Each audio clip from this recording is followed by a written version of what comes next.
Municipal ఎన్నికల్లో అధికార party ఉత్సాహంగా ప్రచారాలు నిర్వహిస్తోంది.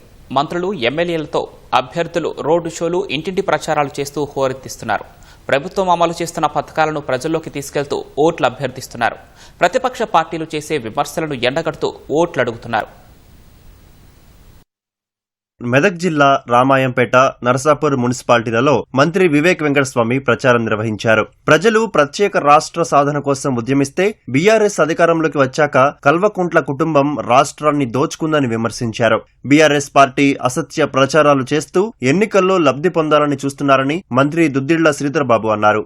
భూపాలపల్లి మున్సిపాలిటీ పరిధిలోని జవహర్ నగర్, లక్ష్మీనగర్ లో ఎన్నికల ప్రచారంలో పాల్గొన్న మంత్రి కాంగ్రెస్ పార్టీ బలపరిచిన అభ్యర్థులను గెలిపించాలని ప్రజలను కోరారు.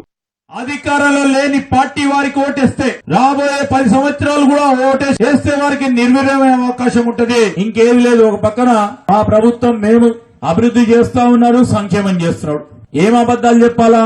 ఏ భూపాలపల్లి జిల్లా పోతుందట అని చెప్తుంది. జయశంకర్ భూపాలపల్లి జిల్లా ఇక్కడే ఉంటది, ఇదే విధంగా ఉంటది, ఎక్కడికి కూడా పోదు. ఆ రోజు ఎన్నికలకు వచ్చినప్పుడు చెప్పినాం, ప్రభుత్వ ఉద్యోగ ఖాళీలు నింపుతాం ప్రభుత్వం వచ్చినాం. కానీ మొట్టమొదటిసారి మన రాష్ట్రం ఏర్పడ్డ తర్వాత గ్రూప్ 1 నియామకాలు చేసి గ్రూప్ 2 గాని, గ్రూప్ 3 గాని అన్ని పోస్టులు ఫిల్ చేసే కార్యక్రమంలో, కార్యాచరణలో ఈ రోజు పబ్లిక్ సర్వీస్ కమిషన్ నడుస్తా ఉంటే ఈ రోజు వారు ఏం చెప్తారు? యువతకు ఏం జాబ్ చెప్తారు?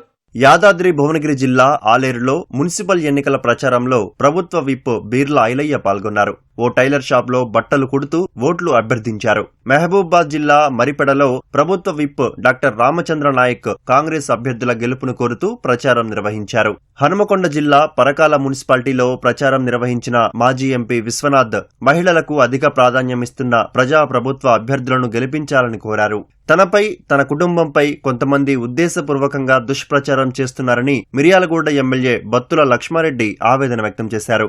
ఎవరెన్ని కుట్రలు చేసినా మిర్యాలగూడలో కాంగ్రెస్ జెండా ఎగరవేస్తామని ధీమా వ్యక్తం చేశారు.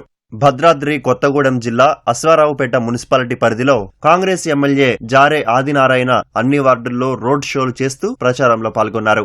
గత ప్రభుత్వం కాంగ్రెస్ ప్రభుత్వాన్ని పోల్చుకొని ఓటు వేయాలన్నారు. ఖమ్మం జిల్లా కల్లూరులో ఎన్నికల ప్రచారంలో మంత్రి పొంగురెడ్డి శ్రీనివాసరెడ్డి పాల్గొని ఓట్లు అభ్యర్థించారు. రాష్ట్రంలోనే అత్యున్నత స్థాయిలో కల్లూరు మున్సిపాలిటీని అభివృద్ధి చేసి చూపెడతామని మంత్రి హామీ ఇచ్చారు.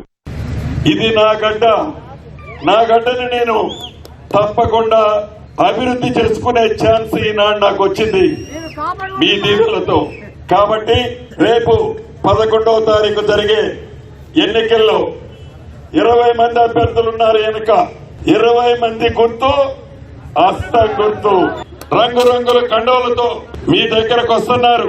మాయ మాటలు చెప్తున్నారు. వారిని ఈ వేదిక మీద నుంచి ఒకటే ప్రశ్నిస్తున్నాను. అయ్యా, ఒకవేళ మీరు గెలిస్తే ఈ కల్లూరికి ఏం చేయగలుగుతారు? ఎలా చేయగలుగుతారు?